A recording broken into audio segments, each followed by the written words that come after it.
तो दोस्तों आज की इस वीडियो में मैं आपके साथ आज़ाद इंजीनियरिंग लिमिटेड कंपनी के क्वार्टर फोर फाइनेंशियल रिजल्ट को डिस्कस करने जा रहा हूँ।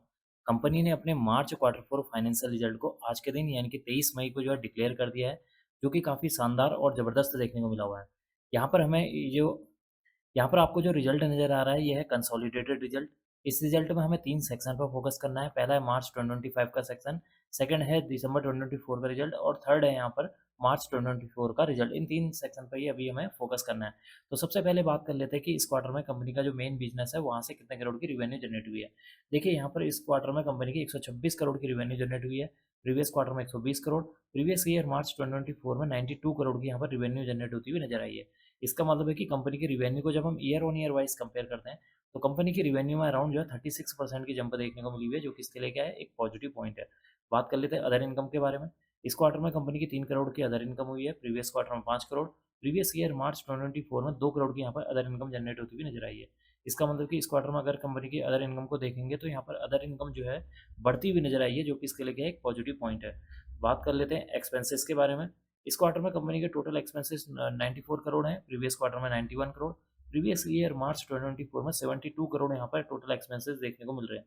इसका मतलब कि इस क्वार्टर में कंपनी का जो टोटल एक्सपेंसेस हैं, वो भी यहाँ पर बढ़ते हुए नजर आए हैं। कंपनी के एक्सपेंसेस क्यों बढ़े हैं? क्योंकि कंपनी की जो सेल्स है या रिवेन्यू है, अगर उसमें जो है इंक्रीमेंट होगा, तो कंपनी के जो खर्चे हैं वो भी यहाँ पर बढ़ते हुए नजर आएंगे। अब बात कर लेते हैं प्रॉफिट बिफोर टैक्स के बारे में। देखिए इस क्वार्टर में कंपनी का प्रॉफिट बिफोर टैक्स 35 करोड़ है, प्रीवियस क्वार्टर में देखेंगे तो 34 करोड़, प्रीवियस ईयर मार्च 2024 में 22 करोड़ यहाँ पर प्रॉफिट बिफोर टैक्स देखने को मिल रहा है। इसका मतलब कि इस क्वार्टर में कंपनी का अगर हम प्रॉफिट बिफोर टैक्स को year on year wise compare करते हैं, तो कंपनी का जो प्रॉफिट बिफोर टैक्स है, उसमें जो है 59% की जंप देखने को मिल रही है, जो कि इसके लिए क्या है, एक पॉजिटिव पॉइंट है। अब हम बात कर लेते हैं कंपनी के नेट प्रॉफिट के बारे में, यानी कि प्रॉफिट फॉर द पीरियड के बारे में।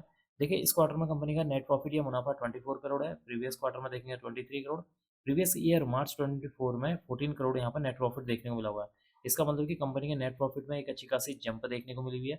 अगर हम कंपनी के नेट प्रॉफिट को year on year wise compare करते हैं, तो कंपनी के नेट प्रॉफिट में अराउंड 71% की जंप देखने को मिली हुई है, जो कि इसके लिए क्या है, एक पॉजिटिव पॉइंट है।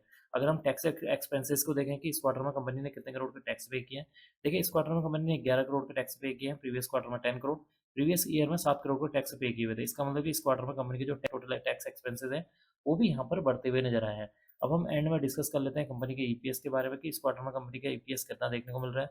देखिए इस क्वार्टर में कंपनी का ईपीएस 4 रुपये 15 पैसे है, प्रीवियस क्वार्टर में 4 रुपये 5 पैसे, प्रीवियस ईयर मार्च 2024 में 2 रुपये 85 पैसे देखने को मिला हुआ है। इसका मतलब कि इस क्वार्टर में कंपनी के अगर हम ईपीएस को year on year wise compare करेंगे, तो कंपनी के ईपीएस में भी एक अच्छी खासी जंप देखने को मिली हुई है, जो कि इसके लिए क्या एक पॉजिटिव पॉइंट है। तो कुल मिलाकर देखा जाए, कंपनी का जो रिजल्ट है काफ़ी शानदार और ज़बरदस्त देखने को मिला हुआ है। कंपनी की जो रिवेन्यू है, उसमें अराउंड जो 36% की जंप देखने को मिल रही है। कंपनी का जो प्रॉफिट बिफोर टैक्स है, उसमें जो 59% की जंप देखने को मिल रही है। कंपनी का जो नेट प्रॉफिट है, उसमें अराउंड जो 71% की जंप देखने को मिल रही है। कंपनी का रिजल्ट काफ़ी अच्छा देखने को मिला हुआ है, तो हो सकता है कि आपको मंडे को यानी कि 26 मई को इस स्टॉक के अंदर एक पॉजिटिव रिस्पॉन्स देखने को मिले। अब मैं इस वीडियो को यहीं पर एंड करूँगा। उम्मीद करता हूँ कि आपको यह वीडियो पसंद आई होगी। अगर आपको यह वीडियो पसंद आई, तो please like, share and subscribe करना ना भूलें। Thank you.